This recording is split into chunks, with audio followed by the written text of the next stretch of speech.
ನಿನ್ನೆ ಶೆಟ್ರಂಗಡಿಲಿ ಅಕ್ಕಿ ಬೇಳೆ ಎಣ್ಣೆ ತಂದಿದ್ದೆ, 530 ರೂಪಾಯಿ ಆಗಿದೆ. ಫಸ್ಟ್ ಹೋಗಿ ಕೊಟ್ಬಾ ಇದ್ರಲ್ಲಿ. ಸರಿ. ಹೋಗು. ಅಪ್ಪ, ನಮ್ಮ ಮಾರ್ಕೆಟಲ್ಲಿ ರಂಗಪ್ಪಜ್ಜ ಅಂತ ಒಬ್ರಿದ್ದಾರೆ. ಅವ್ರಿಗೂ 2 ವರ್ಷದಿಂದ ಹಿಂಗೆ ಆಗಿತ್ತಂತೆ ಕಾಲು. ಅವಾಗ ಇದೇ ಎಣ್ಣೆ ಹಚ್ಚಿ ಮಸಾಜ್ ಮಾಡಿದ್ದಂತೆ ಒಂದು 3 ತಿಂಗಳು. ಇವಾಗ ಪರವಾಗಿಲ್ಲಪ್ಪ, ಸ್ಟ್ಯಾಂಡ್ ಹಿಡ್ಕೊಂಡಾದ್ರೂ ನಡೀತಾರೆ. ಅದಕ್ಕೆ ನಾನು ಅದೇ ಎಣ್ಣೆ ತಂದ್ಬಿಟ್ಟೆ. 300 ರೂಪಾಯಿ 200 ml. ಸರಿ, ಹಚ್ತೀನಿ. ನೀನಕ್ಕೆ ಹಚ್ತೀಯೋ? ನಿಮ್ಮಮ್ಮ ಹಚ್ತಾಳ್ ಬಿಡು. ಯಾಕೆ ನಾನು ಹಚ್ಚಬಾರ್ದಾ? ಮಗ ತಂದೆ ಕಾಲು ಮುಟ್ಟಿದ್ರೆ ಏನಾಗುತ್ತೆ? ಸುಮ್ನೆ ಮಲ್ಕೊಳ್ಳಿ ಅಪ್ಪ ನೀವು.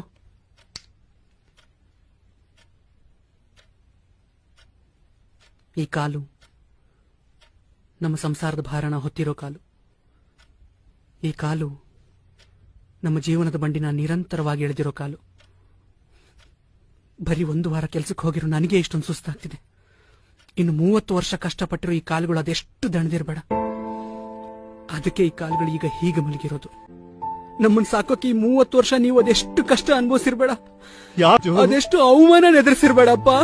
ಆದ್ರೂ ನೀವು ಒಂದಿನೂ ನಮ್ಮ ಮುಂದೆ ಯಾವ ನೋವನ್ನು ತೋರಿಸ್ಕೊಳ್ಳದೆ ನಗನಗ್ತಾ ಇದ್ರಿ. ಯಾವುದಕ್ಕೂ ಕಡಿಮೆ ಮಾಡದೆ ನನ್ನ ಒಬ್ಬ ರಾಜ್ಕುಮಾರನ್ ತರ ಬೆಳೆಸಿದ್ರಿ.